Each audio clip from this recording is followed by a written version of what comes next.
Welcome back to Father and Son Fix. In this episode, we're going to show you how to replace the toner on your Laserjet P1102W.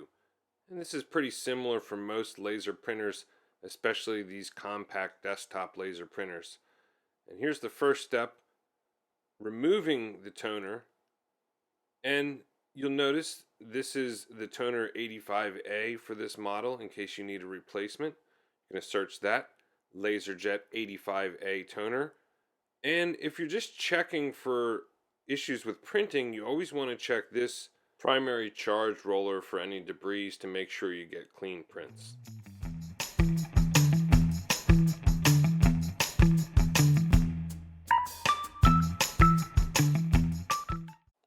The primary thing to pay attention to when you're replacing the toner is that it goes into these rails on the left and the right side there. You see those black plastic rails? And on the end of the toner, there's that little plastic piece that needs to slide in on the left side and also on the right side.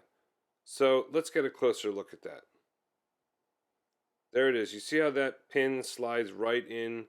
That piece of plastic extending out of the edge of the toner slides right into the rails and smoothly in, and there you go. Your toner is now replaced. Close the lid. Of course, you want to do this when the power is off. Alright, if you like what you're seeing, subscribe. We'd really appreciate it. Now, with it plugged back in, we're going to show you how to print the test page. Okay? Turn it on with the power button on the front there. And you're going to load the paper into the bottom tray, which you'll access by opening up the panel there.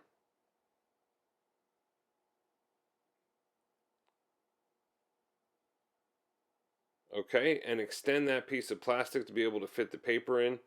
One trick is to move the paper like that and blow lightly to make sure those pages are separated. It makes it easier for the printer to pick them up that way. Check to make sure there's no tension on the paper, that it fits easily in the bottom tray there. And to print a test page, you're going to open and close the lid 5 times. Okay, move the paper catch out of the way, and here we go. After you move the paper catch out of the way, you're going to open and close 1, 2, 3, 4, 5. And after you do that, you'll hear the printer go through its warm-up stage. The printer's going to go through its warm-up stage, and then once it's finished warming up and cycling through its startup, it's going to pull in the paper and it's going to print out that test page for you. So that's how to print a test page on a Laserjet P1102W. You're going to open and close that lid 5 times, and here comes the test page. It's sort of an alignment page. Shows you that the printer's working correctly, and it looks good. Thanks for watching. We hope you have a great day.